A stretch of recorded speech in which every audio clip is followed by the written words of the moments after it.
Baik, kembali lagi di channel Pak Pung. Sebelumnya, Assalamualaikum warahmatullahi wabarakatuh. Selamat pagi. Kali ini saya akan berbagi pengalaman menggunakan moda transportasi darat bus dari terminal Banda Aceh ke Medan. Begitu pula sebaliknya dari Medan nanti ke Banda Aceh. Yang akan saya bagikan di sini berupa pengalaman berkendara dan yang paling penting tarif bisnya ya.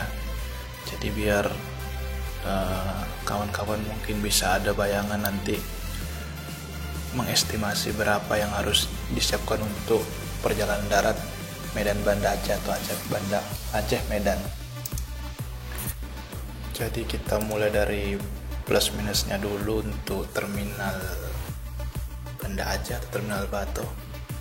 Jadi bagusnya di Batoh ini, kalau untuk pemesanan bus itu loketnya tersedia di dalam terminal ya.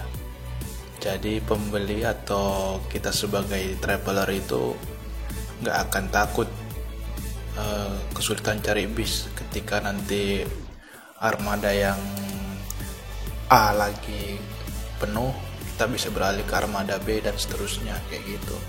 Sedangkan kalau di terminal Pinang Baris itu sendiri, untuk pemesanan bus itu dia masih terfokus ke loket masing-masing bus ya, ke PO-nya kayak gitu. Jadi semisal kita mau pesen mobil bus A, ya nanti kita pesennya nggak bisa di terminal. Jadi kita harus telepon loket, kita naik di loket kayak gitu. Jadi untuk saat ini tahun 2022 itu bus itu cuman mampir aja ke terminal Pinang Baris kayak gitu. Penumpang itu nggak terpusat naik turunnya di Pinang Baris kayak gitu. Kalau untuk berangkat ya, kalau turun di Pinang Baris. Nah untuk kekurangannya, kalau di terminal Batoh ini karena untuk saat ini ya lagi proses renov 2022 ini, untuk kedai-kedai makannya itu masih banyak yang tutup ya, masih banyak yang direnov, jadi keterbatasan kalau kita mau cari makan dalam terminal.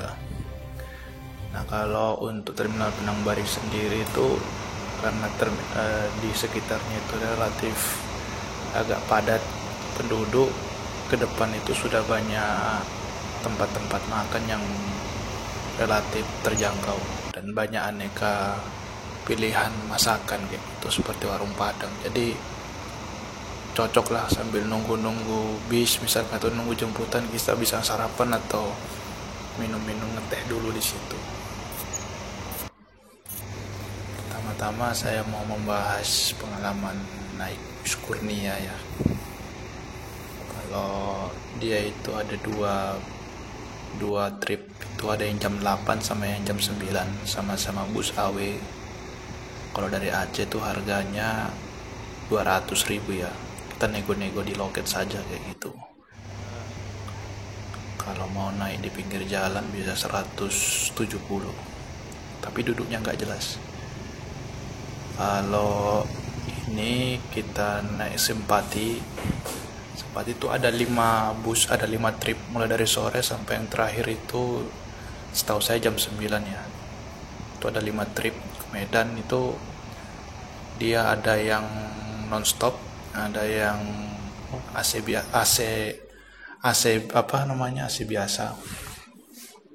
Itu kalau yang AC patas maksud saya itu sampai 200.000 juga. Nah yang non-stop itu dia 240 nego ya. Kalau ini Putra Pelangi dia ada 2 trip, yang jam 8 sama yang jam 9. Yang jam 9 itu yang non-stop 280. Kalau yang biasa itu 20 patas. Kalau yang ini kesukaan saya ini ya, yang bus-bus Mercedes ini, itu range-nya itu 150 sampai 170. Ada Cahaya Kembar, ada PM Toh. Itu kalau lagi tanggal tua itu saya kadang-kadang suka naik ini karena harganya relatif lebih terjangkau daripada yang tipe bus tronton itu. Nah Satu lagi yang saya dulu cukup suka naikin itu ada JRG. JRG juga sama, ada 3 bus, ada 2 patas dan 1 nonstop. Harga loket tapi tidak bisa nego ya, karena sekarang JRG udah pakai komputer dia 230. Kalau yang nonstop itu saya tidak tahu berapa itu, kayaknya sih hampir-hampir sama dengan yang lainnya, kisaran 250 ke atas atau 280.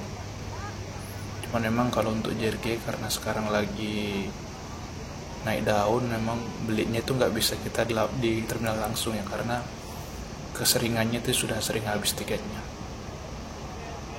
Nah itu bus-bus yang sering saya pakai. Oke, terima kasih. Mungkin kalau ada pengalaman kawan-kawan yang lain bisa dituliskan juga di komentar, karena berbagi pengalaman itu indah. Kurang lebihnya mohon maafkan. Assalamualaikum warahmatullahi wabarakatuh.